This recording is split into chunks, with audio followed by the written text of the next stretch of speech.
Assalamualaikum warahmatullahi wabarakatuh. Waalaikumsalam warahmatullahi wabarakatuh.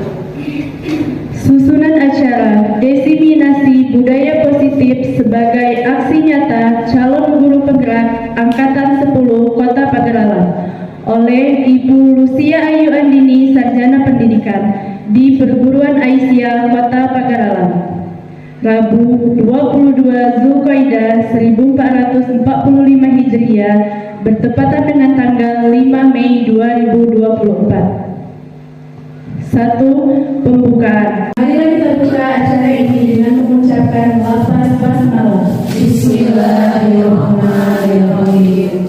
2. Sambutan dari Ketua Pimpinan Daerah Aisyah Kota Pagaralam yang akan disampaikan oleh Ibu Heti Yusnita, AMD. Kepada Ibu disilakan. Assalamualaikum warahmatullahi wabarakatuh. Waalaikumsalam warahmatullahi wabarakatuh. Alhamdulillahillazi hadana lihaza wa ma kunna linahtadiya laula an hadanallah. Asyhadu an la ilaha illallah wa asyhadu anna Muhammadar abduhu wa rasuluh. Amma ba'du. Yang saya hormati pimpinan daerah Aisyah Kota Pagaralam, yang saya hormati guru-guru TK, SD dan SMP Aisyah Kota Pagaralam. Marilah kita bersyukur pada Allah Subhanahu wa taala, kita masih diberi kesempatan, nikmat sehat, nikmat sempat sehingga kita bisa berkumpul di ruang ini. Salawat serta salam mari kita junjung tinggi Nabi besar Muhammad sallallahu alaihi wasallam. Alhamdulillah hari ini kita semua dapat berkumpul sesuai dengan program kerja Majelis Dikdasmen untuk meningkatkan kompetensi pendidikan di seluruh amal usaha Aisyah. Pada kegiatan hari ini akan diisi dengan kegiatan ini akan diisi dengan aksi nyata dari Ibu Lucia selaku calon guru penggerak Angkatan 10 Kota Pagaralam tentang budaya positif. Dan tidak lupa saya sampaikan juga ucapan terima kasih kepada Bu Lucia yang sudah menyempatkan hadir di hari ini dengan memberikan materinya untuk Presiden melakukan diseminasi kepada guru-guru Aisyah. Semoga apa yang disampaikan oleh Ibu Lucia mudah-mudahan bisa bermanfaat bagi guru-guru dari TK, SD, SMP, dan SD. Semoga kita bisa mendapatkan manfaat dari yang beliau sampaikan nanti. Hanya itu yang bisa saya sampaikan. Wassalamualaikum warahmatullahi wabarakatuh. Waalaikumsalam warahmatullahi wabarakatuh. 3. Diseminasi budaya positif yang akan disampaikan oleh Ibu Lucia Ayu Andini, Sarjana Pendidikan. Kepada Ibu disilakan. Lemang makanan khas Pagaralam, lemak dimakan amo masih hangat. Izinkan saya mengucapkan salam, tolong dijawab dengan semangat. Cakep kuda cacak. Assalamualaikum warahmatullahi wabarakatuh.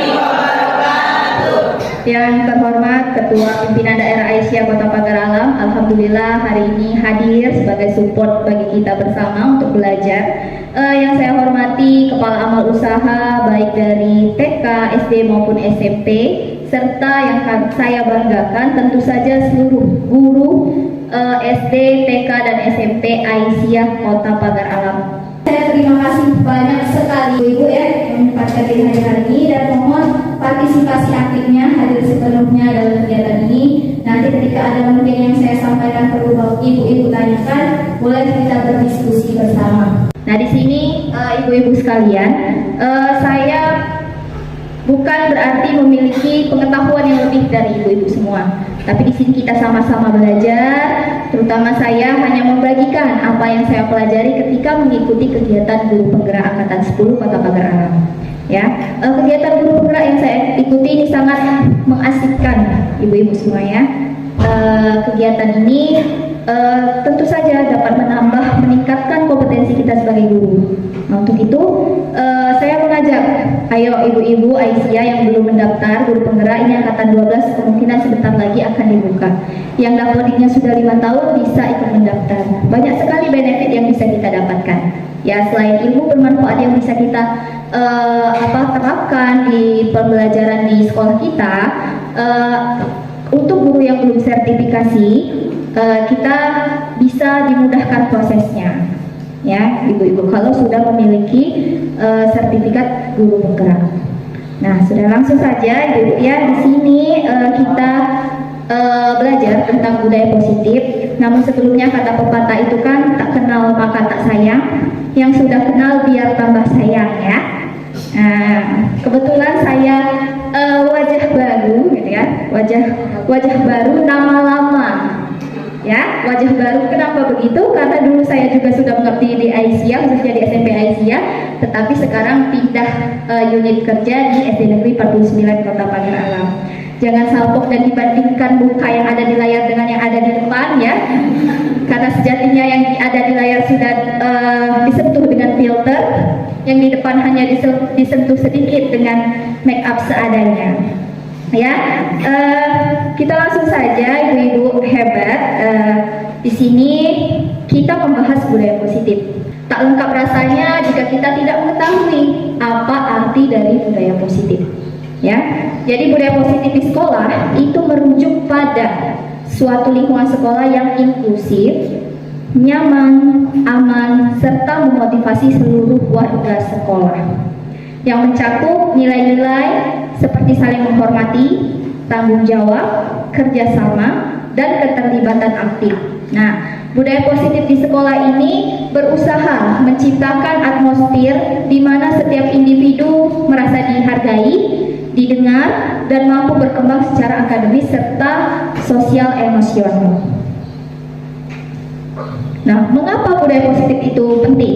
Budaya positif di sekolah penting karena berkontribusi pada kesejahteraan seluruh komunitas sekolah. Nah, ketika peserta didik merasa aman dan diterima, mereka akan lebih cenderung terlibat dalam proses belajar. Ketika siswa sudah terlibat dalam proses belajar, mereka akan menunjukkan prestasi baik akademik maupun non-akademik yang lebih tinggi dari sebelumnya, dan memiliki hubungan yang sehat dengan teman sebaya serta guru. Selain itu, guru yang bekerja dalam lingkungan yang mendukung akan lebih termotivasi, produktif, dan mampu memberikan pengajaran yang berkualitas. Nah, secara keseluruhan, budaya positif ini dapat meningkatkan kepuasan dan keberhasilan di seluruh sekolah. Ya, jadi budaya positif ini penting dengan bagaimana menciptakan lingkungan di dalam sekolah itu nyaman, aman, ya, inklusif, bukan hanya untuk siswa saja, tetapi untuk seluruh warga sekolah termasuk guru. Nah, apa saja konsep inti dalam budaya positif? Ini terbagi menjadi beberapa bagian yang nanti akan kita kupas satu-satu. Tapi sebelum kita mulai ke konsep inti ini, saya ingin memberi sedikit teka-teki dulu ya. Saya ingin tahu ibu-ibu semua di sini sudah siap belum menerima materi. Pertanyaannya simpel. Jika akhir adalah awal, ya. Jika akhir adalah awal. Tentunya ya. Oke. Jika Afrika adalah anoa,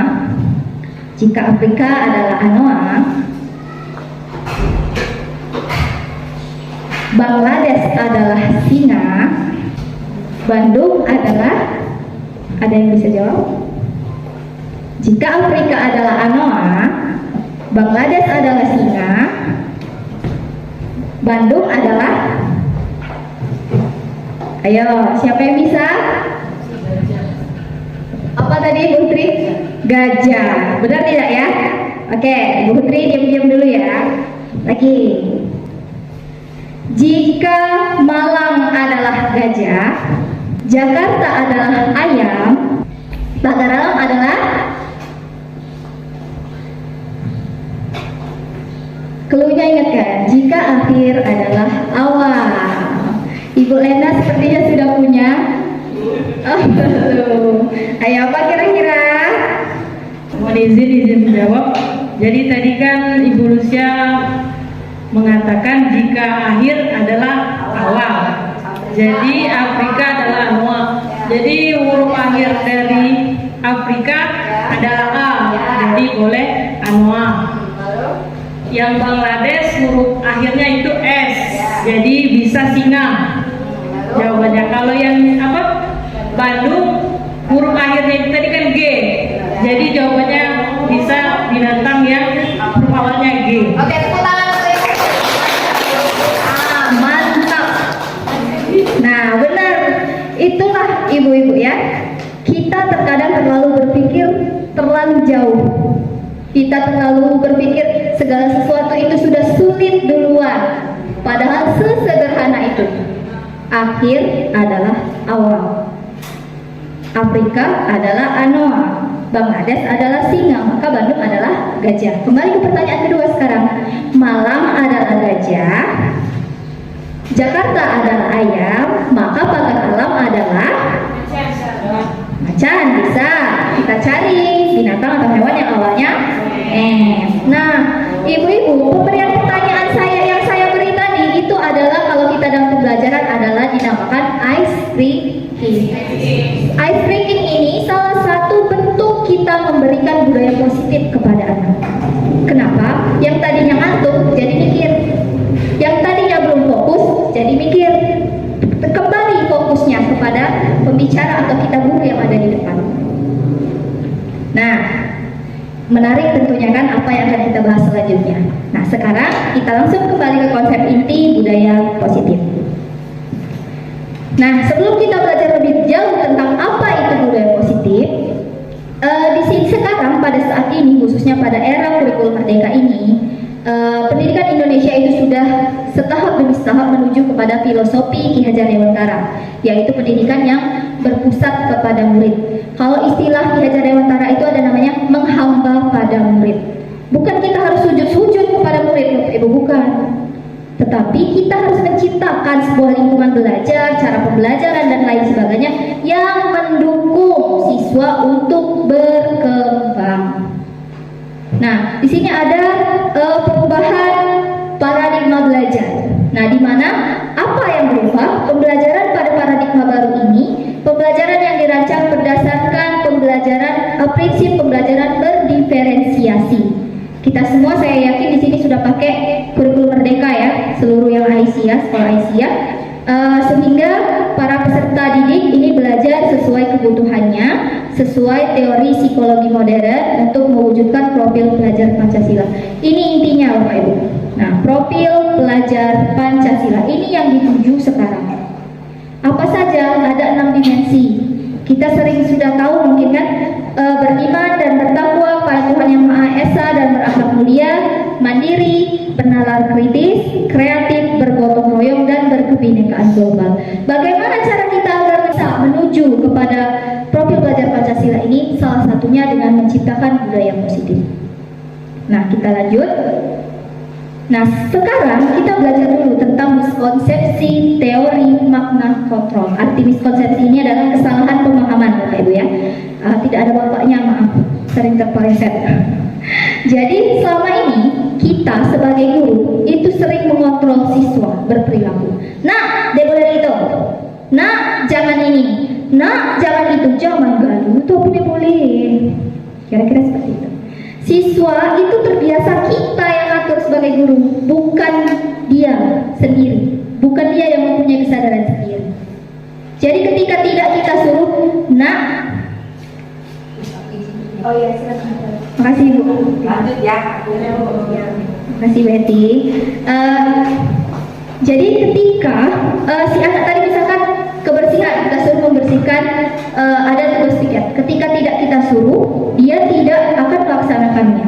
Kenapa? Kenapa? Karena tadi terbiasa disuruh, karena kita yang kontrol. Nah, apa saja kesalahpahaman kita selama ini tentang kontrol kita sebagai guru? Ya, yang pertama ini ilustrasi guru mengontrol peserta didik. Nah, sebelum kita lanjut ke teori kontrol, sekarang saya minta 2 orang dong maju ke depan, siapa saja yang mau. Nah, sekarang Ibu Lesi bayangkan punya sesuatu yang sangat berharga di dalam saku bajunya. Ibu Dewi silakan gunakan segala cara untuk merebut atau mengambil apa yang berharga di Ibu Desi tadi. Entah dengan bujukan, entah dirayu-rayu, apa dipaksa, apa dikerasi, terserah Ibu Dewi. Coba, silakan Ibu Dewi. Diajak ngobrol lembut boleh, dipaksa boleh, direbut boleh. Coba bagaimana Ibu Dewi mengambil apa yang Ibu punya? Boleh, terserah. Bahasa kita juga tidak apa-apa. Yang penting bahasa yang bisa dimengerti. Ya, boleh.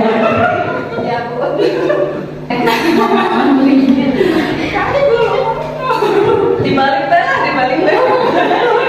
Ayo tukaran. Ibu Dewi yang punya bros cantik, Ibu Lesi yang merayu. Boleh. Ayo tukaran.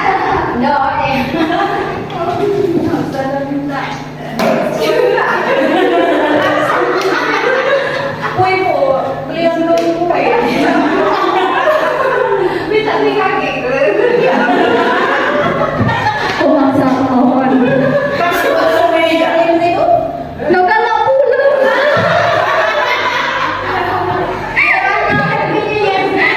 Silakan tepuk tangan Bapak Ibu. Terima kasih Ibu Dewi dan Ibu Lesi. Ibu-ibu guru hebat. Tadi kita lihat salah satu cara kita mengontrol siswa ya. Kita ibaratkan Ibu Dewi tadi sebagai siswa, Bu Lesi sebagai guru.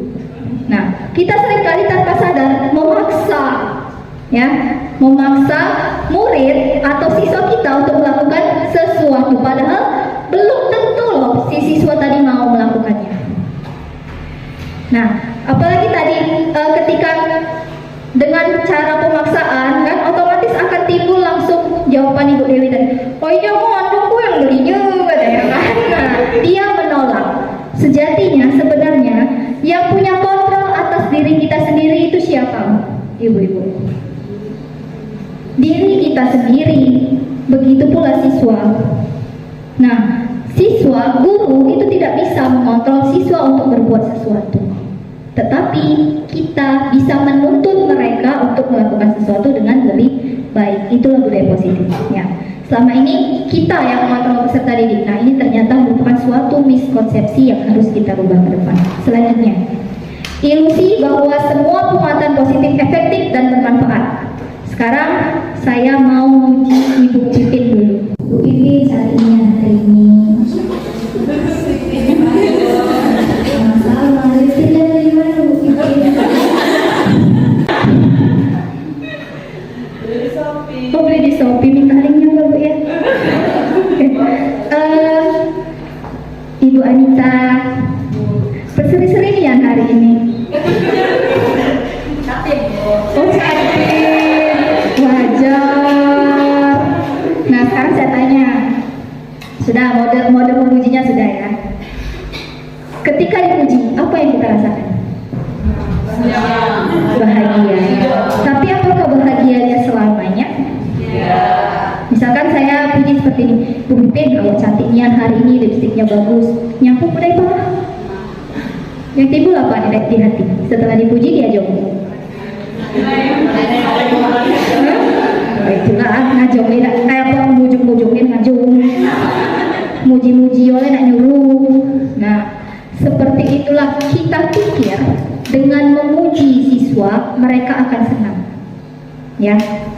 Mereka akan merasa kalau dipuji galak dia. Tapi apakah ada jaminan anak tersebut akan tetap melakukan sesuatu ketika tidak kita puji? Atau kita di kelas, Yang bisa menghitung 1 sampai 10 nanti ibu kasih stiker bintang.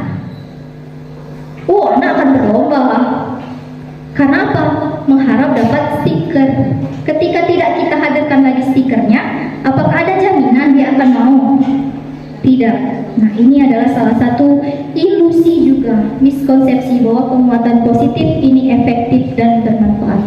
Ternyata pujian itu tidak selalu bermanfaat.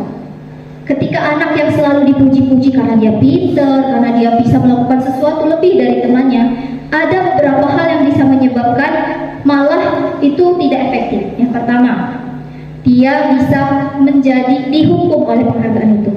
Teman-teman sekelilingnya pasti merasa iri. Benar tidak? Kalau anak sayangan ibu itu. Akhirnya timbul kata kebencian yang malah menyakiti anak tersebut. Berarti tidak selamanya yang namanya penghargaan itu bermanfaat. Dan pemberian penghargaan atau penguatan tadi itu bisa juga mematikan kreativitas. Karena dipuji-puji terus, kata guru aku sudah bisa menghitung 1 sampai 10, aku sudah pintar. Untuk apa lagi aku menaikkan apa yang ada di kemampuanku, kira-kira seperti itu ya.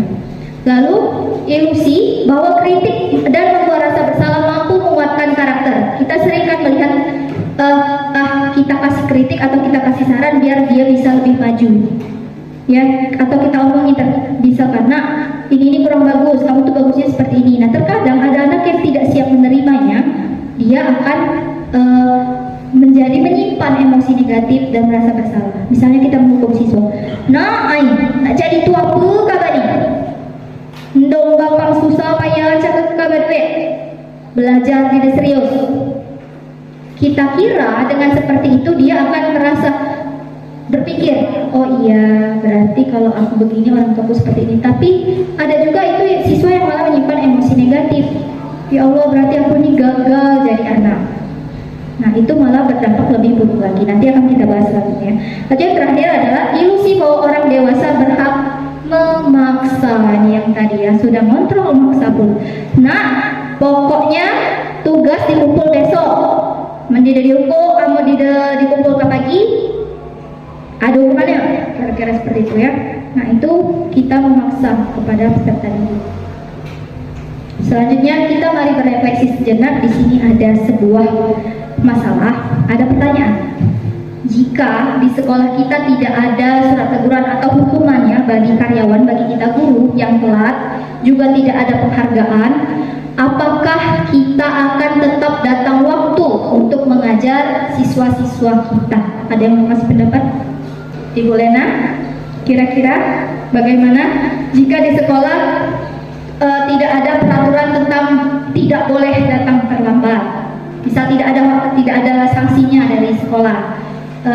Kalau sekolahnya baik, ini terserah guru datang telat misalkan kan. Juga tidak ada penghargaan. Guru yang datang tepat waktu terus tidak ada penghargaannya. Nah, kira-kira bagaimana?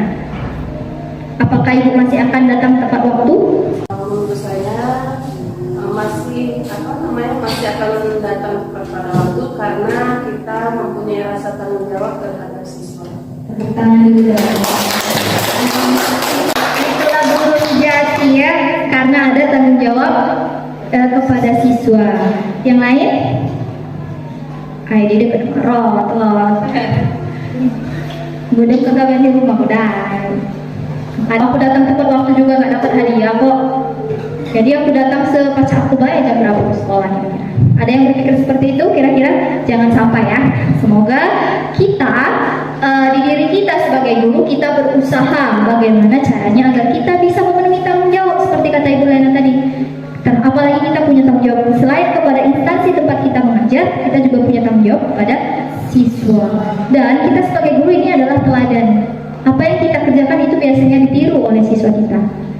Ya, kalau kita mengajarkan misalkan tidak tepat waktu, jadi jangan salahkan ketika ada siswa kita yang juga tidak tepat waktu. Nah, Bapak pendidikan kita, Ki Hajar Dewantara itu menyatakan bahwa di mana ada kemerdekaan, disitulah harus ada disiplin yang kuat. Sungguh pun disiplin itu bersifat self-disiplin, yaitu kita sendiri yang mewajibkan kita dengan sekeras-kerasnya. Artinya, disiplin kita itu dari diri kita sendiri. Sebab, jika kita tidak cakap melakukan self-disiplin, wajiblah penguasa lain mendisiplinkan diri kita. Dan peraturan demikian itulah harus ada di dalam suasana yang merdeka. Artinya, ketika kita tidak mampu memiliki motivasi internal dalam diri kita tentang disiplin, maka kita memerlukan pihak lain untuk mendisiplinkan kita atau motivasi dari luar, ya. Nah, tapi sebaik-baiknya motivasi adalah dari diri kita sendiri. Ada kata disiplin, apa yang terbayang dalam pikiran kita? Pasti ke arah aturan. Kalau tidak disiplin, melanggar. Artinya kalau melanggar mendapat sanksi. Padahal disiplin ini itu sungguh berbeda ya dengan hukuman. Nah, karena belajar tentang disiplin positif ini tidak harus dengan pemberian hukuman. Justru itu adalah salah satu alternatif terakhir, bahkan jangan sampai dilakukan. Nah, dalam budaya kita, makna kata disiplin itu dimaknai menjadi sesuatu yang dilakukan seseorang pada orang lain agar orang lain itu mendapatkan kepatuhan. Kita cenderung menghubungkan kata disiplin dengan ketidaknyamanan, karena tadi kalau tidak disiplin dihukum, ya. Padahal arti disiplin sesungguhnya itu adalah belajar, ya. Disiplin itu berasal dari kata disiplina, artinya belajar, yang mengacu pada disiplin diri yang memiliki tanggung jawab terhadap apa yang dilakukannya berdasarkan nilai-nilai yang diyakini. Nah, itu disiplin positif merupakan salah satu cara penerapan disiplin yang bertujuan untuk menumbuhkan kesadaran diri, ya, tanpa imbalan, ancaman atau hukuman, ya.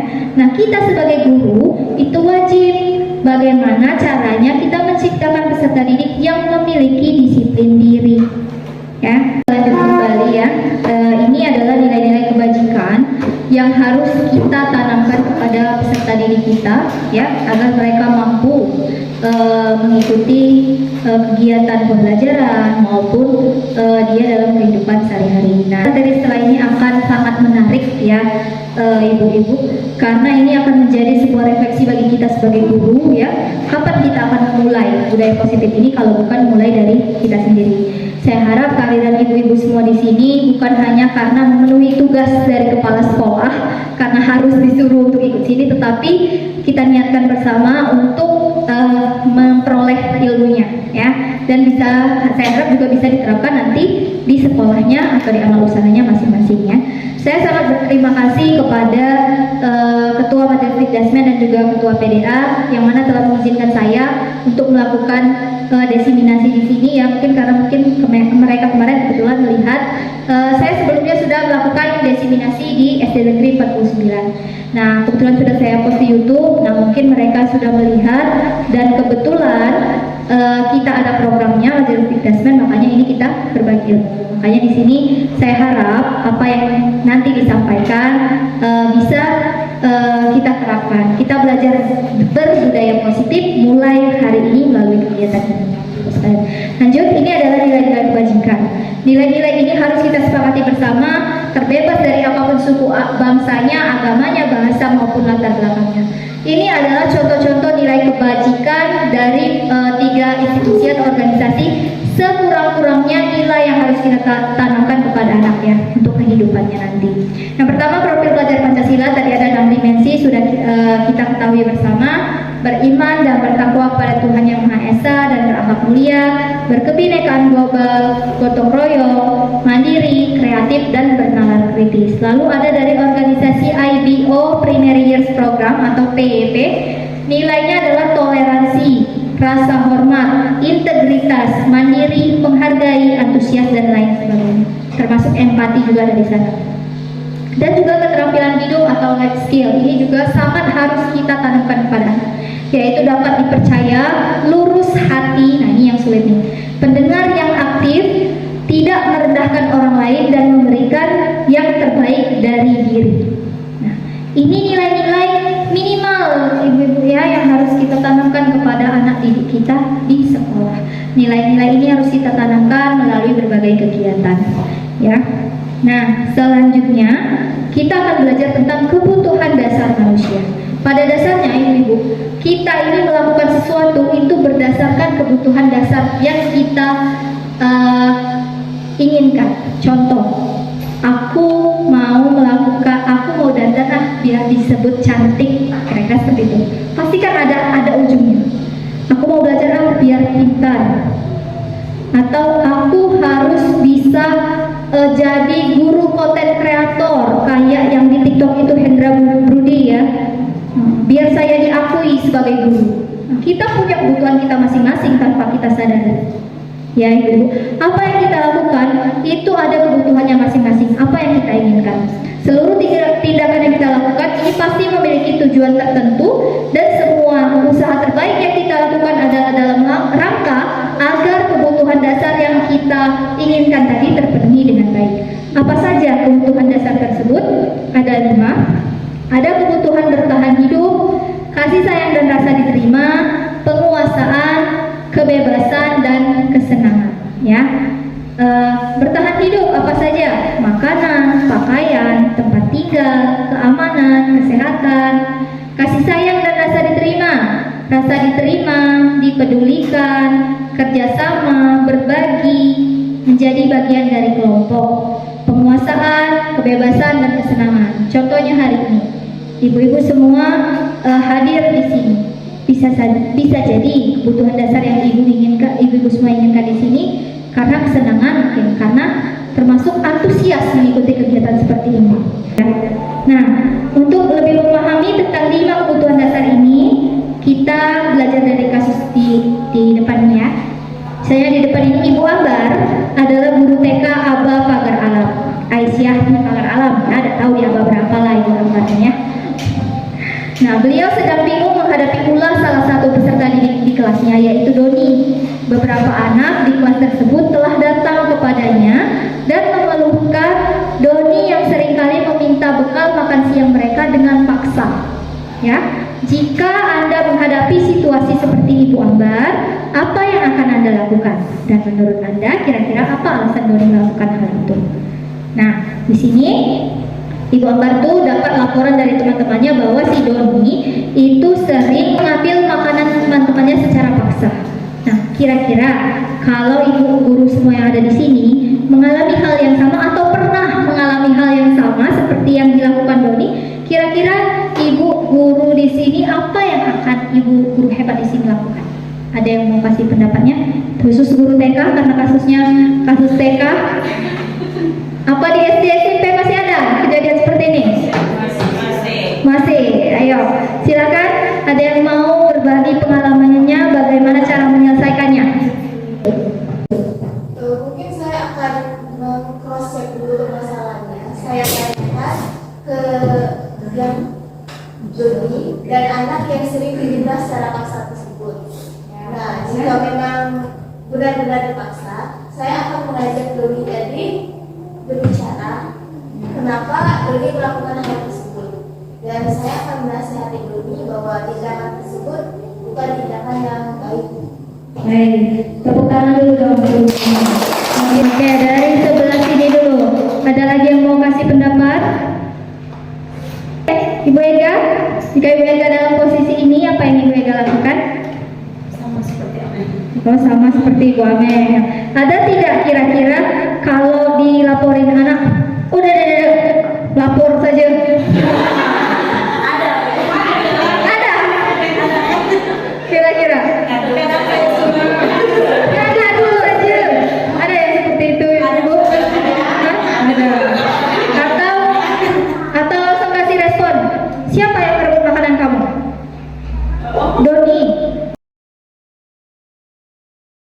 Panggil Doni. Sini panggil Doni. Nah, pas Doninya ke depan, nyit. Nah, adakah yang berlaku seperti itu? Masih ada kira-kira? Oh tidak, alhamdulillah. Berarti tidak ada ya guru-guru di amal usaha Aisyah ini yang melakukan hukuman fisik. Oke, sekarang kita cross check dulu jawabannya, Ibu ya. Bagaimana langkah yang ideal cara kita mengatasi permasalahan seperti ini? Nah, yang pertama kita cari tahu lebih dulu alasan Doni tadi melakukan hal tersebut. Nah, ini tadi kebutuhan dasar manusia tadi ya. Bisa jadi alasan pertama, Doni belum paham bahwa meminta bekal teman dengan paksa itu bukanlah sikap yang baik. Mungkin karena belum kita tanamkan bahwa hal itu tidak baik, atau mungkin di rumahnya tidak ada yang mengajari, mungkin ya, atau orang tuanya belum sempat sehingga dia belum paham. Yang kedua, Doni merasa kekurangan atau tidak puas dengan bekal yang dia bawa dari rumah, atau bahkan mungkin Doni tidak bawa bekal sama sekali dari rumah. Ya, jadi teman-temannya bawa bekal, dia tidak bawa bekal, atau mungkin teman-temannya bawa bekal ayam, misal ikan, ya, dia cuma bawa sayur atau tahu, mungkin dia tidak puas dengan bekalnya. Ini adalah kebutuhan untuk bertahan hidup ya. Mungkin dia lapar kan, tidak bawa bekal, nah, sedangkan temannya makan. Nah, tadi kan kita tahu bahwa makanan, pakaian dan lain sebagainya itu adalah kebutuhan untuk bertahan hidup ya. Lalu Doni ingin berteman dengan temannya yang lain, sehingga mencari perhatian dengan bercanda mengambil bekal temannya agar diperhatikan. Ada loh jenis anak yang seperti ini. Ya, dia dia cari perhatian, caper dengan temannya tadi sehingga dia bercanda tapi keterlaluan, ya, memaksa. Nah, ini kebutuhan dasarnya adalah kasih sayang dan kesenangan. Dan terakhir, ini yang bahaya, dia merasa superior atau lebih hebat dibanding teman lain. Istilahnya itu kasarnya adalah cacat preman, gitu kan? Nah, pokoknya kancingnya itu harus nurut dengan dia kawan-kawannya. Nah, kira-kira seperti itu. Ini adalah kebutuhan penguasaan. Setelah kita tahu apa kebutuhannya, baru nanti kita bisa mencari solusinya. Kira-kira kalau dia kurang atau tidak bawa bekal, kita kan bisa komunikasi dengan orang tua. Kalau dia cari perhatian tadi, mungkin kita bisa memberikan nilai kepada teman-temannya untuk kita harus saling berteman dengan sesamanya dan lain sebagainya ya. Nah, setelah kita mencari tahu, kita harus menyiapkan waktu secara khusus untuk mengobrol dengan Doninya ya, dan memberikan pengertian kepada Doni bahwa yang dilakukan tersebut bukanlah perilaku yang baik ya. Kita harus kasih tahu agar bisa berteman dengan baik dengan temannya tadi. Kita tidak boleh mengambil bekal atau barang teman lain dengan paksa ya. Nah, lalu kita juga bisa berbicara dengan Doni untuk mencari solusi bersama, misalnya dengan membawakan bekal yang cukup. Nah, ini kalau seandainya tadi ya, kalau Doninya tidak bawa bekal. Nah, jadi kita bisa mencari solusi bersama orang tuanya. Kita bisa ngobrol dengan orang tuanya. Tolong, ibarat kata itu kan diizinkan bekal anak tadi kan. Nah, dibantu bagaimana agar anak ini tidak mengganggu bekal teman yang lain seperti itu. Nah, ini ibu-ibu ya, secara tidak sadar terkadang kita tidak bisa loh bertindak seperti ini. Apalagi kalau kita lagi banyak kerjaan, diadui sama murid kan, pasti kadang itu tanpa sadar lost control, marah dulu. Ya, marah dulu terkadang. Alhamdulillah tidak ada yang nyet tadi kan. Nah, kalau masih ada itu sangat tidak dianjurkan ya. Nah, selanjutnya kalau tadi kita belajar dari kebutuhan dasar manusia, sekarang motivasi manusia dalam bertindak ya. Ada 3. Yang pertama itu untuk menghindari ketidaknyamanan atau hukuman. Nah, saya harap ini jangan sampai menjadi motivasi dari diri kita. Contohnya, hari ini kalau aku tidak ikut acaranya majelis dikdasmen, aku kena marah dengan kepala sekolah. Jangan sampai itu yang menjadi motivasi. Walaupun mungkin awalnya kita memiliki motivasi seperti itu, setelah ikut kegiatan ini saya harap motivasinya berubah ya. Kalau aku tidak ikut kena marah oleh kepala sekolah, kalau kena SP aku, kira-kira jangan seperti itu ya. Nah, ini motivasi yang tidak baik atau motivasi dari luar, karena kita menghindari ketidaknyamanan atau hukuman. Ada motivasi kedua, kalau aku ikut itu, aku akan dipuji oleh kepala sekolah, aku rajin. Kira-kira seperti itu ya. Nah, ini jangan sampai. Ini ya, karena motivasi ini tidak akan bertahan lama. Karena imbalannya dia mengharapkan imbalan atau penghargaan ya. Yang terakhir, motivasi internal ini motivasi untuk diri sendiri ketika kita mampu menjadi orang atau mampu melaksanakan sesuatu karena kita ingin menghargai diri sendiri dengan nilai-nilai yang kita percaya. Nah, begitupun kepada siswa kalau bisa siswa harus memiliki motivasi dari diri sendiri. Ya, kalau kita kasih hukuman terus, berarti kan dia akan takut melakukan sesuatu itu karena takut dihukum saja. Jadi ketika tidak dengan kita, dia ada potensi untuk mengulang kembali apa yang dia lakukan. Atau ketika kita terus memberikan reward, penguatan atau pujian tadi, kalau tidak dipuji berarti dia tidak akan melakukan hal tersebut. Ya, berarti apa yang dia lakukan tadi karena tadi motivasinya dari luar. Ya. Nah, terkait dengan motivasi perilaku manusia ini ada istilah yang namanya hukuman, konsekuensi, dan restitusi. Nah, di sini ada suatu kasus ketika anak terlambat. Kita berefleksi, kira-kira kita ada di posisi mana? Sebagai suatu hukuman ketika ada anak telat. Kamu ini telat terus, mau jadi apa sih kamu? Nah, sudah besar. Kalau sudah besar mau jadi apa sih kamu? Gitu kan? Sana cepat bersihkan WC. Ini namanya hukuman. Kalau konsekuensi seperti ini, aku tahu Ibu Kiki ya. Kalau konsekuensi seperti ini, nanti kita lihat perbedaannya apa. Jam berapa ini? Kamu telat lagi hari ini. Kamu tahu apa sanksinya apabila kamu terlambat? Iya, ibaratnya sudah dijawab oleh siswanya. Iya benar, sesuai aturan. Apabila kamu terlambat, kamu harus berada di kelas selama jam istirahat. Ya, restitusi sekarang. Mengapa kamu telat, nak? Apa alasannya? Mengapa hal tersebut bisa terjadi? Bagaimana keyakinan kelas yang sudah disepakati? Menurut kamu, bagaimana cara kamu mengatasi ini? Nanti untuk restitusi akan ada sesi selanjutnya ya, beserta contoh praktiknya. Nah, dari sini ibu-ibu ya, kita bisa melihat perbedaan ketiganya. Kalau kita lihat sepintas sebelum kita melihat pengertian dan perbedaannya, kira-kira yang paling tepat yang mana? Yakin? Hah? Yang paling tepat yang mana? Ada restitusi, ada konsekuensi, tapi kenyataan di lapangan masih hukuman. Ayo, yang mana? Oke, kita akan lanjut ya, karena ini sangat dekat dengan kita sehari-hari, ibu ya. Baik dari kita dengan pimpinan kita atau dari kita ke siswa ya. Nah, ini dia perbedaannya. Kalau hukuman itu bersifat tidak terencana, tiba-tiba, siswa tidak tahu apa-apa yang akan terjadi dan tidak dilibatkan. Artinya dia tidak diajak komunikasi tentang sanksi yang dia dapatkannya.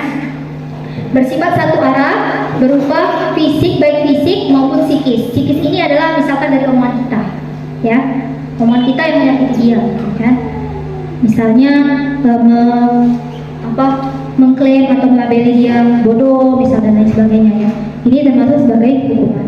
Restitusi terencana, disepakati sesuai peraturan, tapi siswa tetap dibuat tidak nyaman. Nah, sikap guru selalu memonitor siswa. Sedangkan restitusi ini lebih ke proses, menciptakan kondisi bagi siswa untuk memperbaiki kesalahannya ya. Proses ini kolaborasi atau kerjasama yang mengajarkan siswa untuk mencari solusi sendiri. Benar, yang paling ideal adalah restitusi ya. Kalau hukuman ini contoh tadi, misalkan siswa telat, sana bersihkan WC. Apa hubungannya telat dengan bersihkan WC? Ya, nanti kita akan bahas lebih dulu. Nah, terkait dengan hukuman, konsekuensi dan restitusi ini, kita sebagai guru punya posisi kontrol. Ibu guru hebat ya. Ada 5 posisi kontrol guru. Posisi kontrol guru. Di sini kita lihat dulu ya. Di sini ada 6 pernyataan. Ini termasuk hukuman atau konsekuensi. Ibu Jessica tolong dibaca pernyataannya di depan 6. Kira-kira yang nomor 1 ini hukuman atau konsekuensi. Lari mengelilingi lapangan basket 2 kali karena terlambat hadir di sekolah. Hukuman.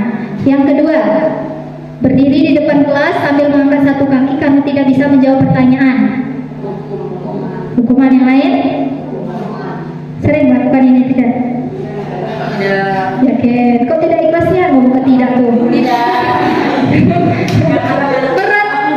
berat ya ngomong ke tidak itu kan? Nah, Tidak boleh. Hal 3, kehilangan 10 menit jam istirahat untuk mengerjakan tugas karena terlambat datang dan tertinggal pelajaran selama 10 menit. Konsekuensi. Kenapa konsekuensi yang nomor 3?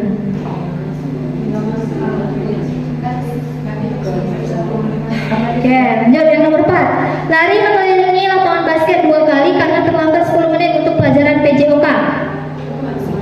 Hukuman. Oke. Murid diminta bertelanjang kaki sepanjang hari karena tidak menggunakan sepatu warna hitam sesuai peraturan sekolah. Hukuman apa konsekuensi? Konsekuensi. Jadi nomor 4 hukuman. Kita ulang ya, nanti kita cross check jawabannya. Nomor 1 kata ibu tadi hukuman, nomor 2 hukuman, nomor 3 konsekuensi, nomor 4 hukuman, nomor 5 konsekuensi, nomor 6 membersihkan tumpahan air di meja tulis karena tersenggol pada saat belajar.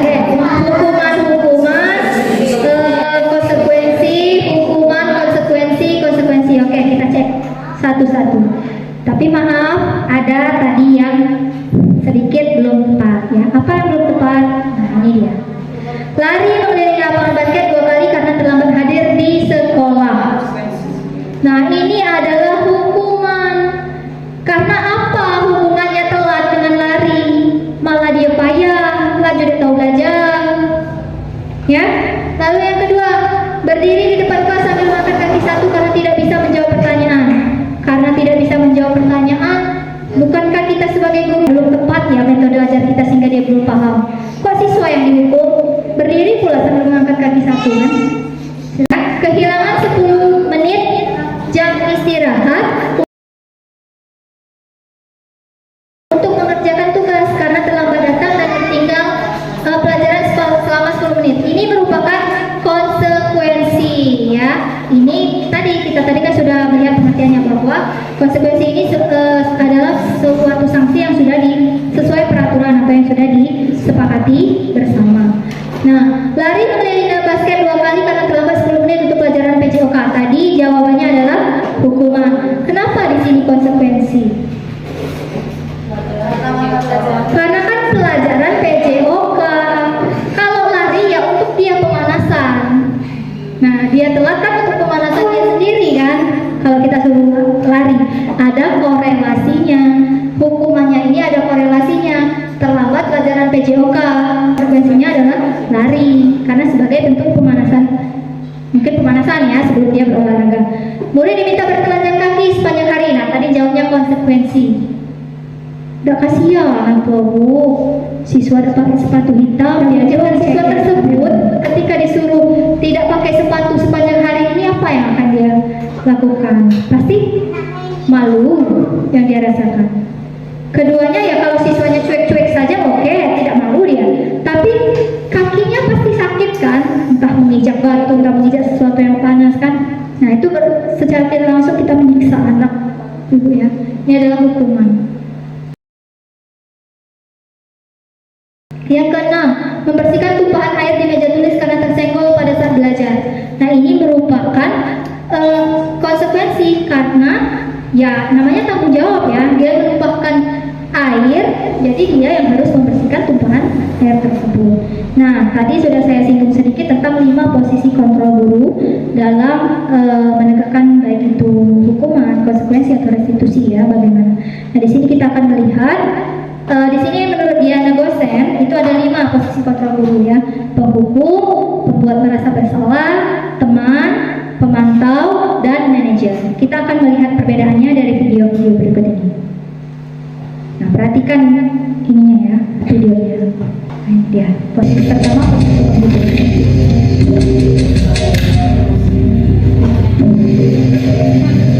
Naren, sini kamu. Selamat pagi Bu. Selalu terlambat. Kamu deh pasti terlambat. Maaf Bu, saya Apa? Apa coba? Alasan kamu apa lagi? Kapan sih kamu tidak terlambat? Malas sekali ya kamu jadi anak. saya Dasar pemalas.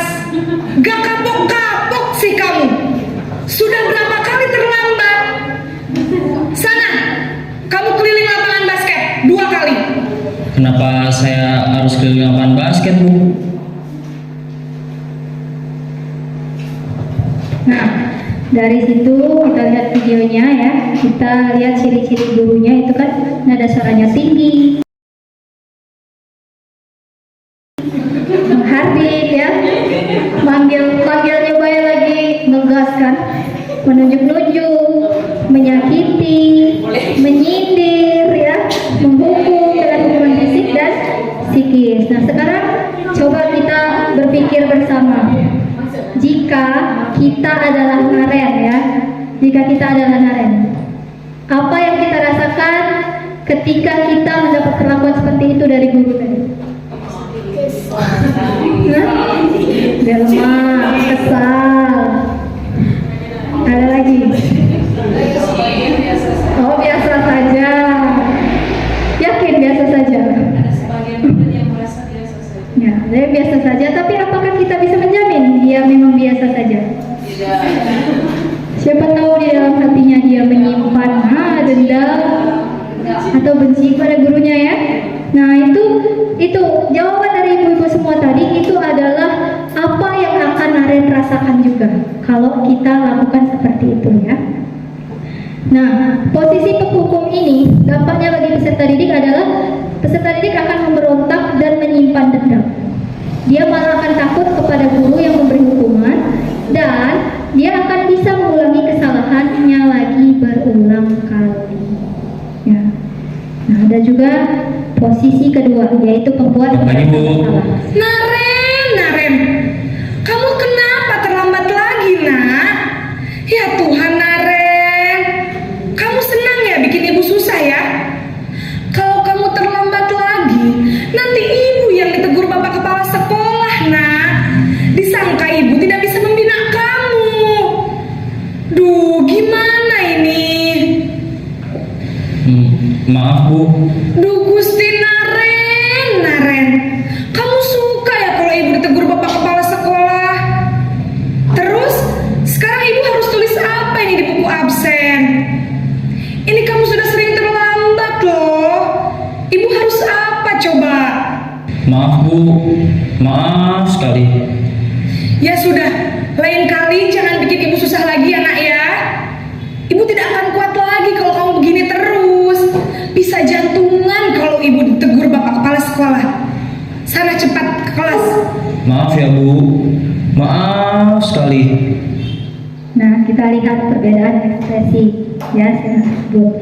Nah, di sini guru nada bicaranya agak sedikit tenang ya. Suaranya agak lembut, namun kata-katanya itu menyalahkan siswa bahwa guru atau orang lain menderita karena ulah siswa tersebut sehingga dia akan merasa gagal ya. Misalkan kita marahin nah anak jadi apa, mana ingat kerja betul kamu. Misalkan, kita sering kali loh kadang seperti itu menasihati ya. Itu akan membuat siswa merasa bersalah.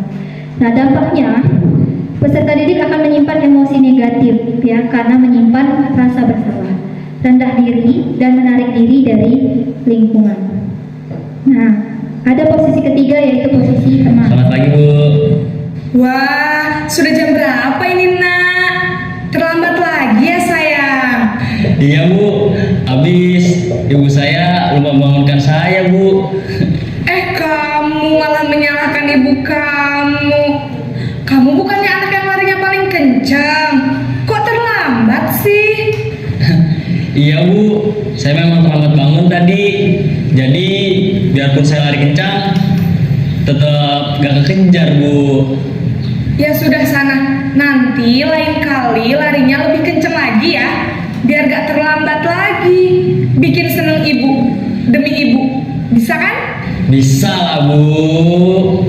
Ya sudah sana masuk kelas, ibu beresin urusan absen kamu. Kamu ini ada-ada saja. Nah ini posisi ketiga ini biasanya posisi yang paling disenangi siswa ya, posisi yang disenangi siswa. Tapi dampaknya tidak sebaik itu. Ya, ciri-cirinya nada bicaranya ramah. Guru tadi kan ramah kan ya, cenderung bercanda untuk menghangatkan suasana dan membuat peserta didiknya nyaman dan menyelesaikan masalah dia yang menyelesaikannya tadi kan. Ibu yang urus absen kamu. Nah itulah kenapa siswa suka tipe yang seperti ini. Ya, karena guru yang mengambil alih permasalahan yang dia buat. Nah, namun dampaknya ini merupakan motivasi eksternal sehingga peserta didik ini tidak mandiri dan dia akan tergantung pada guru tersebut punya teman tadi. Lalu malam itu dimangai boleh itu marah saja. Kira-kira seperti itu ya. Nah, lalu lagi cenderung mengulangi kesalahan yang sama jika tidak diawasi oleh guru yang dianggapnya teman. Pasti kita sering, apalagi kalau guru mapel ya, guru mata pelajaran. Kalau guru TK kan yang atau guru kelas SD yang diajar adalah siswa yang itu saja kan setiap hari. Kalau guru kelas itu guru mapel itu kan biasanya masuk ke kelas 1, kelas 2, kelas 3 misal. Di kelas 1 pasti ada guru kelasnya, dia ribut. Pas dengan guru kelasnya nurutnya. Tapi dengan orang lain tidak. Nah, ini salah satu dampak dari posisi kontrol. Selanjutnya adalah pemantau. Selamat pagi Bu. Naren, apa peraturan sekolah kita tentang jam berapa kita harus masuk sekolah, nak? Kita harus di sekolah jam 7 Bu. Iya betul, sekarang sudah jam 7.20. Naren sudah tahu konsekuensinya jika terlambat hadir. Paham Bu, saya harus tinggal kelas pas jam istirahat selama 20 menit. Iya benar, konsekuensinya demikian. Jadi nanti jam 9.30 pas istirahat, kamu harus tinggal di kelas, kerjakan tugas tambahan untuk ketertinggalan kamu, ya? Baik Bu. Nah, di sini posisi pemantau ini nada bicaranya datar, tidak emosional, tidak bersenda gurau, dan tidak menggunakan suara tinggi. Dia mengarahkan peserta didik sesuai aturan. Mungkin peraturan di sekolah itu bahwa kalau telat berarti dia harus tinggal di jam istirahat, tidak boleh keluar dari kelasnya ya, karena telat. Mungkin peraturannya seperti itu, makanya dia diingatkan oleh gurunya. Bahasa tubuhnya datar dan cenderung formal. Nah, sekarang kita lihat posisi kontrol guru yang terakhir, yaitu sebagai manajer.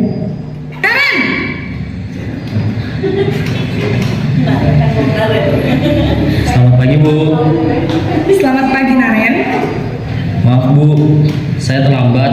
Iya, sekolah masuknya jam 7, sekarang sudah jam 7.20. Jadi sekarang bagaimana ini Naren?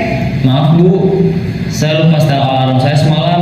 Baiklah, menurut kamu, keyakinan sekolah yang mana yang perlu kamu tingkatkan?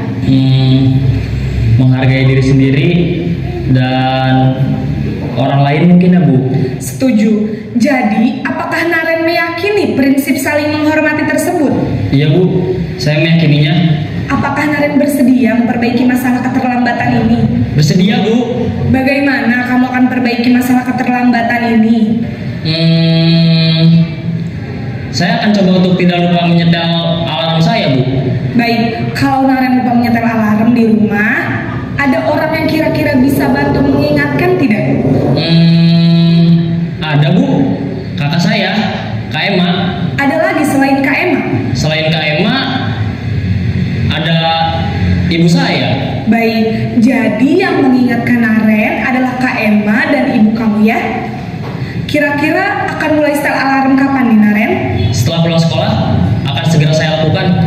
Baik, jadi Naren akan setel alarm untuk bangun besok pagi dan akan diingatkan oleh kakak dan ibunda Naren ya. Ada lagi yang mungkin perlu dilakukan Naren agar tidak terlambat bangun lagi? Tidak ada Bu. Baik Naren, terima kasih untuk kerjasama kamu. Sekarang kamu perlu kembali ke kelas untuk belajar. Baik Bu, terima kasih. Nah, dari video ini kita lihat tadi ya, guru mengajukan pertanyaan yang bermakna.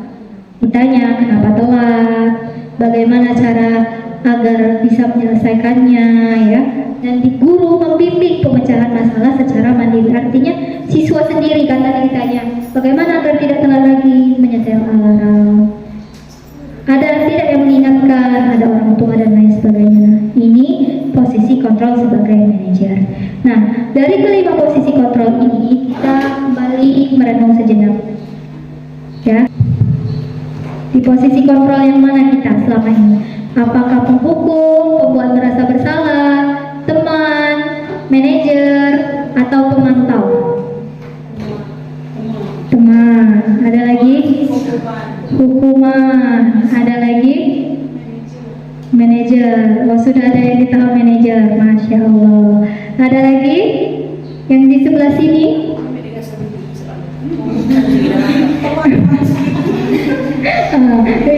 Ini sudah berefleksi. Nah, hukum saja bagi siswa yang terlambat.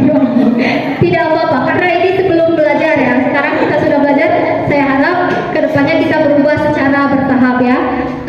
Baik. Nah, posisi kontrol ini yang mana sih sebenarnya yang ideal? Sebenarnya dari kelima video tadi, menurut ibu-ibu semua di sini, mana yang terbaik? Manajer. Kenapa? Alasannya? Karena tadi ya dia berdialog beserta siswanya, tidak langsung memvonis siswa tersebut melakukan kesalahan, tetapi dia membimbing siswa tersebut untuk menyelesaikan masalah yang dia buat. Jadi siswa tadi berefleksi, oh aku salah, berarti cara aku menyelesaikan masalahnya adalah seperti ini ya. Nah, posisi kontrol guru yang paling ideal itu adalah atau yang mana dapat menunjukkan sebagai internal terdidik. Nah, perjalanan kita sebagai pendidik tentu saja tidak akan mudah ibu-ibu ya untuk sampai pada posisi ini. Tetapi ketika kita memiliki satu tujuan, yaitu kita ingin memiliki siswa yang dengan pribadi yang mandiri, merdeka, bertanggung jawab, maka kita perlu untuk mengusahakan hal tersebut.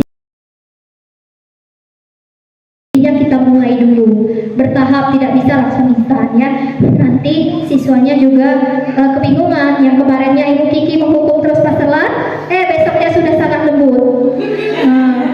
Kalau kata ya pagahan aja siswanya, pagahan bingung loh, kembali lo single hari ini lo kucing katanya kan.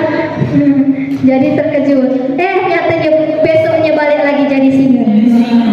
Jadi untuk itu kita bertahap ya, belajar berproses. Ini tidak bisa instan. Nah, oke.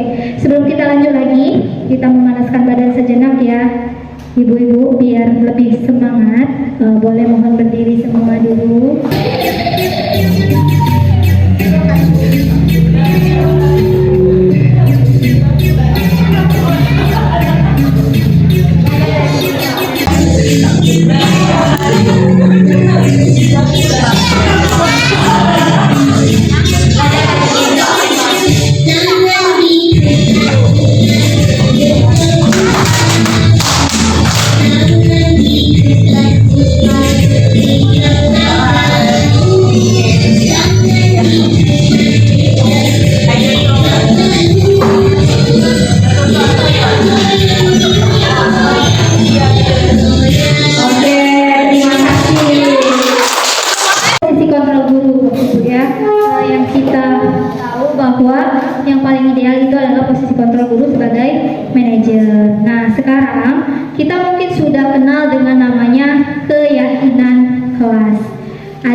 Saya yakin kalau dari Abang 4 sudah pakai ya, karena sudah lebih dulu mengenal tentang ini.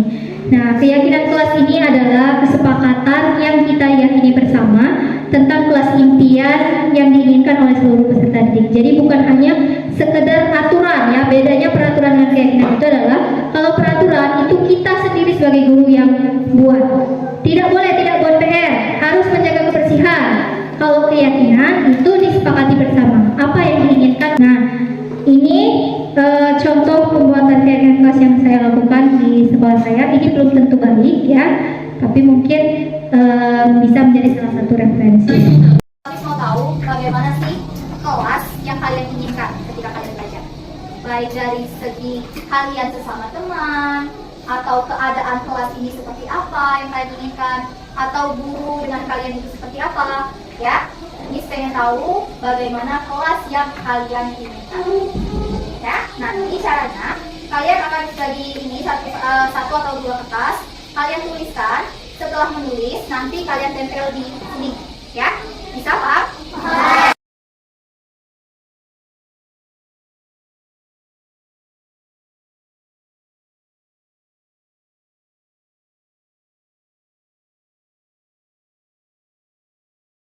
Di sini kalian sudah menuliskan bagaimana situasi kelas yang kami inginkan.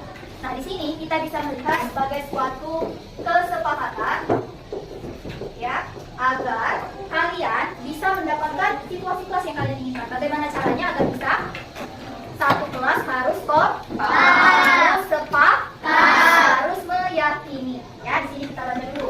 Tadi Miss melihat Jangan saling ganggu saat belajar. Jangan saling ganggu saat membuat tugas. Oke, yang ini ya. Tidak ada bully. Kelas tidak boleh ribut. Nah, tidak mau kelas ribut ya. Kelas tidak boleh ribut, tidak boleh saling mengganggu. Itu sebenarnya apa yang harus kita lakukan? Berarti saling hormati. Nah, saling hormati dan saling menghargai. Oke, di sini bisa kita tuliskan ya. Saling hormati atau menghargai. Menghormatinya antara kalian saja atau dengan guru juga? Ya, kalian sesama kalian dengan guru ya. Apa? Pada tempatnya melaksanakan tugas piket. Ini artinya apa? Kita harus apa? Nah, menjaga kebersihan dan keindahan kelas ya. Saya senang menyampaikan kelas yang saya impikan. Saya berharap kami sekelas dapat melaksanakan kegiatan kelas yang kami sampaikan bersama. Nah, itu tadi pembentukan kesepakatan kelas ya Ibu. Nah, jadi kita menanyakan dulu, kira-kira siswa kita itu ingin kelasnya seperti apa sih? Jawaban mereka itu beragam loh. Ada yang menjawab tidak boleh saling ganggu ketika mengerjakan tugas. Kalau piket mengerjakan tugas piketnya dengan baik. Nah, seperti itu. Nanti kita merangkum hal tersebut menjadi sebuah keyakinan. Misalnya ini, menghargai dan menghormati teman, sekelas dan guru, berani mengakui kesalahan. Nah, hal ini dijadikan jangan hanya sekedar ditempel di dinding saja, tetapi ketika ada siswa yang melakukan kesalahan, ini diingatkan kembali. Kita terus melakukan refleksi dinamika dari keyakinan kelas ini. Misalkan ada yang melanggar, kita tanya, kira-kira seperti tadi yang ada di video Naren, guru yang manajer tadi. Bagaimana keyakinan kamu tentang disiplin? Apakah kamu meyakininya? Ya, saya meyakininya. Tadi kan ada yang jawab seperti itu. Nah, manajer tadi itu lebih ke menanyakan keyakinan ya, tidak langsung menghukum. Nah, terakhir ini ada yang namanya segitiga restitusi. Tadi sudah disinggung di awal ya. Tadi bahkan ada yang sudah menjawab bahwa restitusi itu adalah cara terbaik daripada hukuman dan konsekuensi. Jadi restitusi itu adalah proses menciptakan kondisi bagi peserta didik untuk memperbaiki kesalahan mereka ya, sehingga mereka bisa kembali pada kelompok dengan karakter yang lebih kuat. Nah, dengan restitusi yang merupakan proses dialog yang dijalankan guru, ini diharapkan dapat menghasilkan siswa yang mandiri, bertanggung jawab, karena restitusi fokus pada solusi bukan paksaan. Nah, ini ada 3 langkah dalam segitiga restitusi. Yang pertama, menstabilkan identitas. Nah, menstabilkan identitas ini artinya kita membuat kesalahan tersebut adalah bagian dari proses pembelajaran. Kita tidak menyalahkan siswa. Intinya, tidak apa-apa melakukan kesalahan. Yang penting bagaimana cara kamu menyelesaikannya ya. Ada validasi tindakan yang salah. Ya, di sini kita membimbing, mengenali dan mengakui kebutuhan murid akan memperbaiki hubungan dan apa alasan perbuatan dilakukan. Tadi kita lihat di posisi manajer tadi kan, kenapa kok bisa telat, bangun kesiangan, kira-kira seperti itu. Lalu menanyakan keyakinan, diberi pertanyaan bermakna untuk memunculkan motivasinya dan mengaitkan keyakinan itu dengan tindakan yang salah. Kenapa telat? Lupa pasang alarm. Bagaimana agar tidak telat lagi? Nanti pasang alarm diingatkan oleh orang tua dan ya, seperti itu. Nah, ini ada salah satu contoh, jangan lihat modelnya ya, salah satu praktek segitiga restitusi. Kasusnya adalah Lydia ini sering datang terlambat ke sekolah karena badan kerja. Sudah tahu belum mengapa ibu memanggil Lydia sih? Nggak tahu. Lydia tadi berangkat ke sekolah jam berapa? Jam 7:30. Sekolah kita mulai kegiatan pembelajaran jam berapa? Jam 7. Kita sudah literasi ya, jam 7. Berarti menurut Lydia, apakah Lydia datang tepat waktu atau terlambat ke sekolah? Dan dalam 1 minggu ini sudah berapa kali Lydia datang ke sekolah tidak tepat waktu? Maaf ya, Lydia salah. Dalam 1 minggu ini hampir setiap hari Lydia tidak ke sekolah. Tidak apa-apa Lydia, semua orang pasti pernah melakukan kesalahan. Termasuk ibu juga sudah pernah tidak datang tepat waktu ketika ke sekolah. Lydia pasti punya alasan kan mengapa datangnya terlambat ke sekolah. Atau seandainya Lydia mau cerita, coba ceritakan alasannya. Iya Bu, alasannya adalah karena saat ini ibu saya sedang tidak di rumah. Ibu saya sedang bekerja di kebun, jadi setiap hari pagi saya harus mempersiapkan diri. Masya Allah, luar biasa ibu bahagia ya, sudah bisa masak sarapan sendiri. Tapi ibu boleh tahu tidak, Lydia kalau bangun pagi jam berapa? Jam 6:30. Oke, kira-kira kenapa Lydia bisa bangun kesiangan sampai jam 6:30?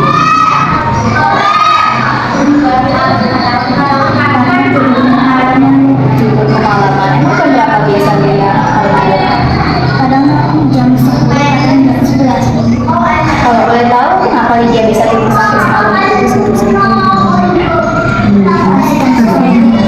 Asik scroll TikTok, asik ya lihat konten di TikTok ya. Karena Lydia tidur kemalaman, akhirnya bangunnya jadi kesiangan. Benar tidak kira-kira alasannya? Ya Bu. Ya, oke. Lydia masih ingat tidak dengan keyakinan kelas yang sudah kita sepakati di kelas? Saling menghargai dan menghormati dan tepat waktu yang lainnya Oh lupa ya, oke ingat saja ya. Ini ada hadir tepat waktu ya.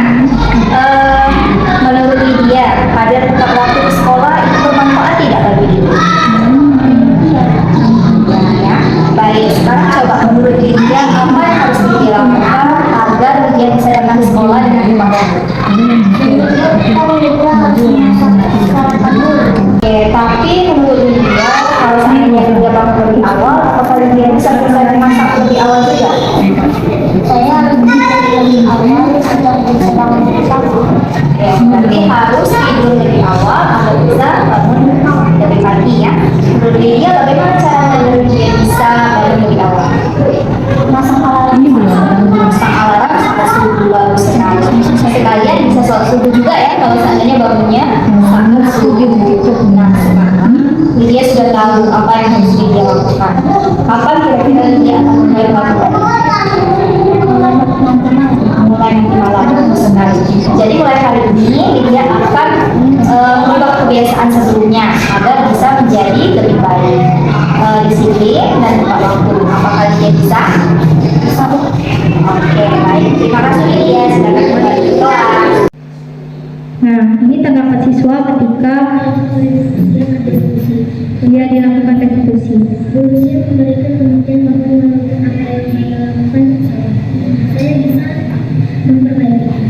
Saya jadi memahami kalau tidur malam atau begadang karena merasa apa yang saya itu tidak baik. Dan mengakibatkan saya bangun kesiangan, akhirnya saya dapat semangat.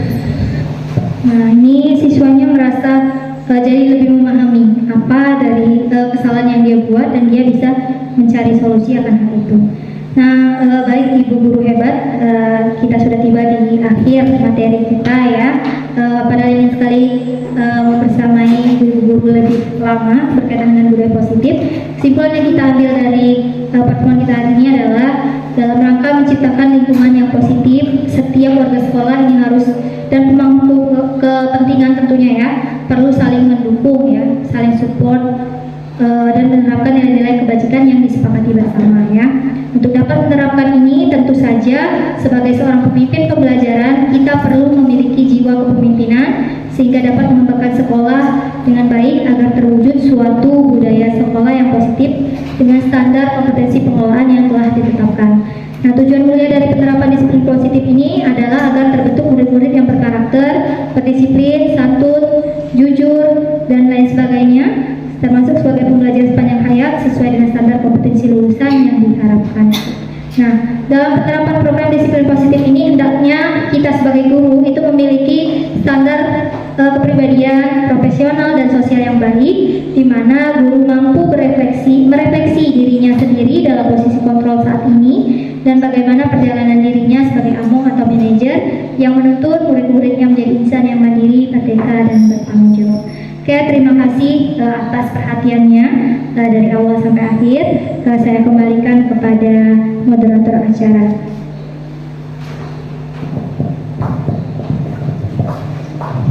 Terima kasih untuk Ibu Lucia atas materinya. Banyak yang dapat kita pelajari ya Bu dari materi kita hari ini. Dan untuk yang selanjutnya yaitu diskusi dan tanya jawab. Bagi ibu-ibu yang belum mengerti atau ada yang ingin ditanyakan, silakan. Ya, Ibu Amel. Assalamualaikum warahmatullahi wabarakatuh.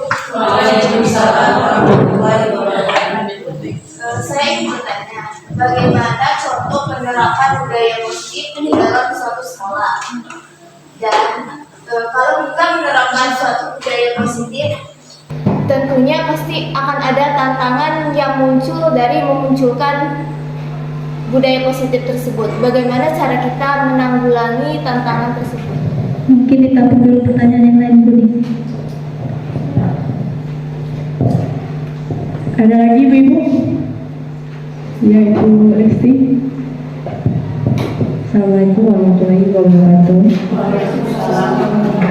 Terima kasih kepada Ibu Lucia yang ini sarjana pendidikan tentang budaya positif.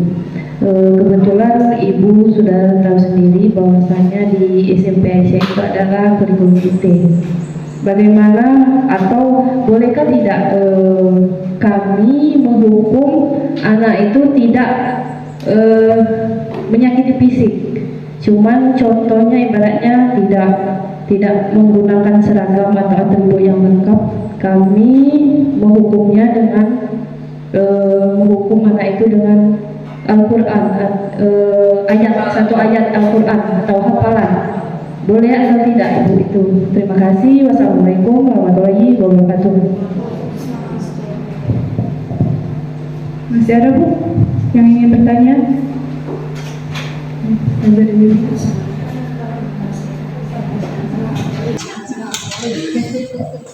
Assalamualaikum warahmatullahi wabarakatuh. Terima kasih atas kesempatannya untuk saya bisa bertanya dengan Ibu Lucia. Di sini saya memiliki 2 pertanyaan, Bu. Ada banyak dikit dari yang lain.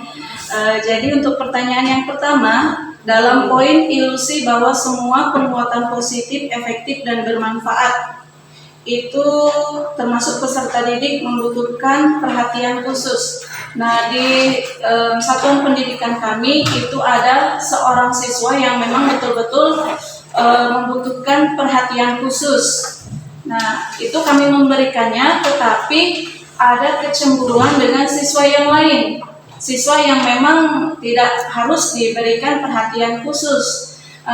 Hanya dengan salaman saja, siswa itu langsung menunjukkan ekspresi kecemburuannya bahwa kita tadi memberikan perhatian khusus. Padahal semua siswa itu bersalaman kepada guru yang ada di sekolah. Nah, itu bagaimana cara kami menanggapi siswa yang merasa cemburu tersebut?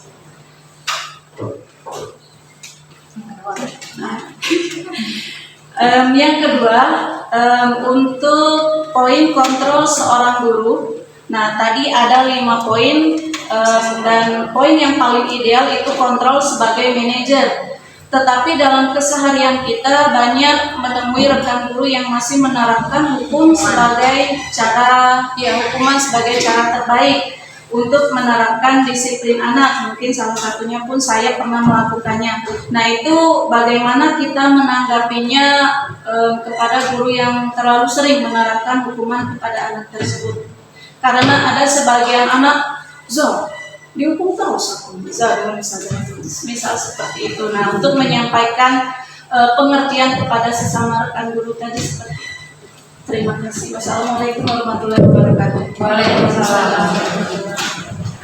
Terima kasih pertanyaannya, sangat luar biasa ya. Boleh tepuk tangan dulu dong. Terlalu semangat ya. Ada 4 pertanyaan yang sudah terkumpul. Yang pertama yaitu apa saja penerapan budaya positif yang ada di sekolah dan bagaimana mengatasi tantangan yang akan muncul.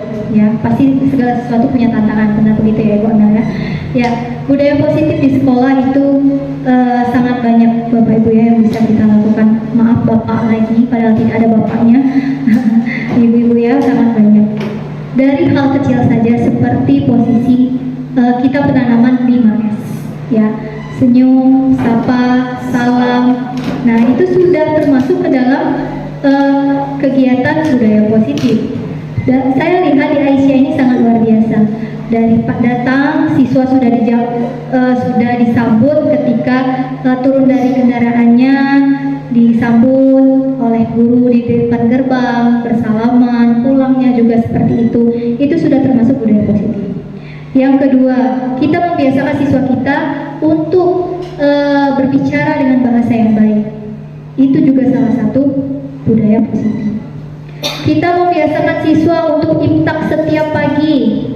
Kegiatan imtak membaca juz amma setiap pagi itu juga termasuk budaya positif. Kita membiasakan misalkan literasi satu hari itu minimal 15 menit membaca pelajaran, itu juga termasuk budaya positif. Ada sangat banyak. Kita sebagai guru bagaimana menerapkannya dalam pembelajaran misalkan. Nah, kita bisa menerapkan pembelajaran tadi, salah satu contohnya ketika siswa ribut atau siswa tidak fokus ketika belajar bisa melalui ice breaking tadi, itu juga sudah termasuk salah satu untuk mengembalikan kembali fokus anak yang tidak pada tempatnya misalkan pada saat belajar, itu juga sudah termasuk ya. Sangat banyak sekali ya Ibu ya. Tantangan, namanya sesuatu pasti ada tantangannya ya, apalagi ketika kita sudah terbiasa misalkan posisi kontrol misalnya, kita sebagai teman atau sebagai penghukum tiba-tiba kita berubah menjadi misalkan sebagai manajer. Tantangan pertama dari rekan guru kita sendiri bisa saja itu Ibu-ibu ya, Caca kantau udah pengikut sekali disiplin positif. Nah itu kecilnya ketawanya kenyataan ya, fakta memang seperti itu adanya, itu salah satu tantangan. Nah, menurut saya bagaimana cara kita menyelesaikan tantangan tersebut tidak perlu kita balas dengan kata-kata itu. Kita mulai dari diri sendiri. Kita lakukan apa yang kita ketahui hari ini, yang kita dapatkan hari ini, insya Allah kalau ada manfaatnya ya, semoga saja, saya harap ada. Itu kita sendiri yang melaksanakannya sampai mendapatkan hasil yang positif. Jadi kita akan menjadi teladan bagi guru yang lain. Oh ternyata dengan melakukan ini memang benar adanya seperti ini ya. Nah selain kita juga melakukan perubahan pada diri sendiri, kita menjadi teladan bagi rekan kerja yang lain, kita bisa memberikan melibatkan komunitas praktisi yang ada di sekolah. Misalnya kita menghadap dengan kepala sekolah, Bu kemarin tuh aku belajar begini-begini. Nah bagusnya sekolah kita ini kalau boleh usul seperti ini dengan bahasa yang baik tentunya ya, bukan malah mengajari misalkan, agar dia tidak tersinggung. Nah ketika kepala sekolah sudah mungkin setuju dengan apa yang kepala sekolah itu pasti menerima loh, misalkan masukan-masukan positif dari guru-gurunya. Benar begitu ya Ibu Yulia ya? Nah pasti seperti itu. Nah kalau dia merasa apa usulan kita itu baik untuk perkembangan sekolah, tentu saja dia akan memberikan atau mendukung kegiatan budaya positif ini. Lalu lagi kita bisa mengimbaskan apa yang kita dapat dengan rekan kerja. Pengibasannya tidak perlu harus seperti ini menjadi narasumber dan peserta, tidak, melalui ketika kita ngobrol, ketika jam istirahat misalnya dan sebagainya. Nah kita juga bisa melibatkan orang tua. Bagaimana agar orang tua bisa menanamkan sisi positif kepada siswa ya. Nah, mungkin itu Ibu-nya sudah cukup atau ya, terima kasih. Pertanyaan kedua tadi Ibu Desi ya. Pertanyaan tadi kalau tidak salah guru menghukum anak tapi tidak menyakitkan kompetisi ya, hukuman positif berhasil. Nah sekarang kita kembali lagi ke hukuman tadi. Ketika kita dihukum, perasaan yang kita rasakan apa? Kecewa, marah, sedih, ya. Kadang kita kesal, dendam. Sekarang kita sepakati bersama ya, boleh tidak kira-kira menghukum siswa baik itu secara fisik maupun psikis? Tidak. Bagaimana kalau hukumannya positif? Misalkan ketika dia telat kita suruh membersihkan WC, kan positif, tidak menyakiti. Tidak ada relasinya, tapi harus ada koneksi relasi. Ya, tidak ada relasi antara hukumannya dengan apa yang dilanggar. Tapi bisa jadi berulang-ulang anak melakukan. nah, berulang-ulang bisa melakukan lagi. Oke, sekarang kembali pertanyaan Ibu Lesi. Ketika anak apa tadi kasusnya disuruh menghafal Al-Quran tadi? Tidak pakai atribut lengkap, disuruh atau seragamnya tidak sesuai dengan hari misalnya, disuruh menghafal Al-Quran.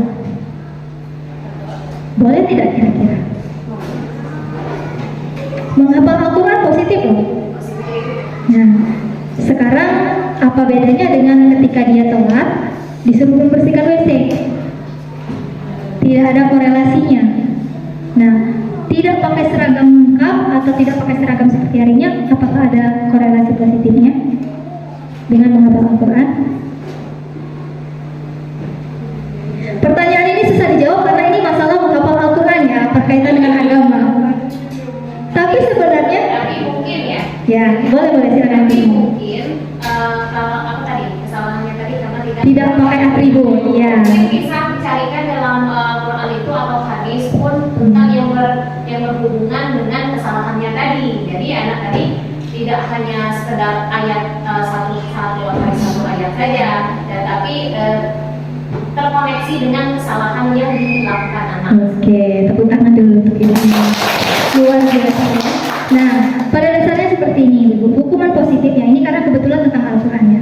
Hukuman itu karena susah kita menjawabnya tadi karena Al-Quran, takut jadinya. Sebenarnya itu tadi tidak ada hubungannya, baik itu hukuman positif maupun tidak. Kita tidak boleh menghukum. Kenapa? Karena tidak ada jaminan siswa tersebut tidak akan mengulangi hal yang sama. Ya, karena tadi dihukum tadi, karena kita kan sudah sepakat di awal bahwa hukuman ini akan menyebabkan siswa melakukan kesalahannya berulang lagi. Nah, benar, saya sepakat dengan apa yang disampaikan oleh Ibu Yulia tadi. Kita bisa menghukum anak, memberi saksi ya kata-katanya dan hukumnya, memberi versi dari kesalahannya tadi. Kita misalnya memberikan ayat Al-Quran atau hadis Al-Quran tentang tidak disiplin misalnya. Bagaimana kira-kira? Oke, terima kasih Ibu Desi untuk pertanyaannya yang luar biasa. Selanjutnya pertanyaan terakhir dari Ibu Dewi. Yang pertama, bagaimana cara menghadapi siswa yang merasa cemburu karena siswa lain mendapat penghargaan ya, atau pujian dari perhatian khusus. Oke, perhatian khusus di sini dalam artian ABK atau karena anak itu caper lalu kita kasih perhatian. Ya, dia ibu kasih perhatian khusus itu karena dia ABK atau karena dia siswa yang suka caper akhirnya kita kasih perhatian atau seperti apa? Sebetulnya begini Bu, anaknya itu tidak mau membaur dengan anak yang lain. Nah, dari situ kan kita memberikan motivasi supaya dia untuk bersosialisasi dengan temannya yang lain. Nah, cuma temannya tadi menganggap Ustazah ini iritasi. Ya. Oke. Nah, jadi seperti ini, Ibu. Tadi kan kita sudah sepakat juga bahwa penghargaan itu sebenarnya bisa menjadi hukuman bagi siswa ya. Karena tadi penghargaan tadi bisa membuat siswa lain cemburu. Nah, bagaimana siswa kita menghadapi siswa yang merasa cemburu tadi? Tentu saja karena anak yang tadi perlu perhatian khusus ini karena dia kurang bisa sosialisasi, memang benar kita sebagai guru harus memberikan perhatian atau memberikan pengertian kepada dia agar dia bisa nantinya bersosialisasi dengan temannya. Nah, tetapi siswa yang lain cemburu. Nah, di sini tugas kita ya kita kasih juga pengertian kepada teman yang lainnya tadi bahwa memang teman yang satu ini perlu diperhatikan oleh gurunya lebih ekstra agar dia bisa berteman dengan si anak yang cemburu ini. Nah, mungkin intinya adalah penguatan positif juga dari kita, Ibu Dewi ya. Kita yang memberi juga, sebagaimana selayaknya kita mendampingi anak yang tidak bersosialisasi, kita dampingi juga anak yang cemburu tadi karena kita mendampingi anak tersebut. Mungkin itu tuh pertanyaan pertama Ibu Dewi. Pertanyaan kedua tadi, di posisi kontrol guru yang paling ideal itu adalah sebagai manajer. Lalu kemudian ada rekan guru yang masih menerapkan hukuman ya sebagai cara terbaik untuk menerapkan disiplin. Bagaimana cara kita menanggapinya? Nah, tadi juga kita sudah saya sampaikan bahwa mengubah kebiasaan atau pola pikir orang lain itu sangat susah. Ya, itu adalah PR terbesar. Jangankan kita mengubah pola pikir orang lain, mengubah pola pikir diri kita sendiri saja sangat sulit. Kan ada loh beberapa hal yang saya sampaikan ini, saya masih denial dalam diri saya. Oh, saya masih masa sih harus seperti itu gitu ya. Tapi ternyata setelah saya jalani, oh ternyata memang asik loh melakukan restitusi misalnya ya. Saya lihat perbedaannya ketika siswa dihukum, ketika ini memang ada bedanya dari segi psikologi siswanya ya. Nah, yang berbeda ya, dari mungkin misalkan dari penghukum atau dari teman menuju ke manajer. Nah, tetapi di sini kita sebagai orang yang sudah mengenal disiplin positif, kita menanggapi tersebut yang pertama-tama adalah kita harus melakukannya terlebih dahulu. Ya, kita melakukan hal itu terlebih dahulu, kita jadikan teladan hal tersebut agar orang lain meniru apa yang kita lakukan. Ya, kalau misalkan cara tersebut masih tidak mempan, kita bisa berkomunikasi dengan misalkan dia hukumnya sudah fatal ya, menyakiti siswanya sudah fatal, kita bisa berkonsultasi dengan kepala sekolah.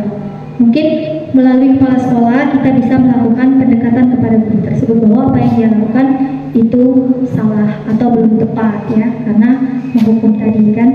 Nah, kemudian kita juga bisa tetap membangun hubungan positif baik antara kita sesama guru maupun dengan siswa. Kita bisa belajar mulai sedikit demi sedikit, itu mendukung atau mendorong murid itu merefleksikan kesalahannya ya. Jangan langsung kita labeling, kamu salah, bersihkan WC, kamu salah, silakan lari lapangan, misal seperti itu ya. Mungkin itu Ibu Dewi, ada yang masih ini atau cukup? Kalau tadi kan dari gurunya gitu, kalau sekarang dari siswanya, sebagai seorang guru kan kita tidak boleh menghukum siswa, sedangkan poin restitusi itu sangat lunak bagi siswa ya. Cuman bagaimana dengan siswa yang memang dia jerak dengan cara dihukum atau dikasih? Oke, ada ya seperti ini kadang tuh ya. Kalau kata-kata bahasa kita bersama ninggalan. Nah, memang ada ya, apalagi Ibu Dewi ini kan guru SMP ya. Siswa yang dilembuti salah, dihukum pula baru jerah ya. Nah, di sini memang menghukum siswa itu bukan solusi utama untuk kita menerapkan disiplin positif ya. Tetapi kita bisa menghadapi hal tersebut, kembali lagi kita bisa meluangkan waktu berbicara padanya. Kita cari kembali kebutuhan dasar tadi Bu. Kita cari kebutuhan dasar anak ini sehingga dia melanggar itu apa? Ya, apakah dia butuh perhatian atau dan lain sebagainya, baru nanti kemudian kita baru bisa mencari solusinya. Nah, mencari solusinya seperti apa? Yang pertama ya tadi kita harus setelah mengamati perilakunya, kita bisa melakukan pendekatan kepada siswa tersebut. Konsekuensinya apa ketika dia melakukan ini? Masih belum berhasil, kita bisa berkomunikasi dengan orang tuanya, minta bantuan kepada orang tuanya. Bagaimana kita ceritakan bagaimana sikap anaknya seperti ini. Ya, tadi juga kita sudah bahas guru itu tidak boleh memaksa. Kita itu hanya menuntun bagaimana dasarnya anak tersebut. Ya, bagaimana kalau filosofi Ki Hajar Dewantara itu kita itu seperti petani. Kalau kita menanam padi, bibit padi, yang tumbuh ya akan padi itu sendiri kan. Tidak bisa kita jadikan sebagai menjadi bibit jagung. Tugas kita sebagai guru adalah bagaimana padi tersebut bisa tumbuh dengan air terbaik, dengan tanah terbaik, dikasih pupuk dan lain sebagainya. Seperti itu pula siswa. Ketika siswa sudah kita tuntut, dia tidak bisa, kita berusaha komunikasi dengan orang tuanya. Ya. Kita berikan langkah-langkah restitusi dulu, masih belum mempan, kita serahkan kepada orang tuanya bagaimana. Mungkin dengan bantuan orang tua, kolaborasi bersama antara orang tua dengan guru tadi bisa membuat sesuatu yang positif untuk anak tersebut. Mungkin itu, atau mungkin ada tambahan dari peserta lain.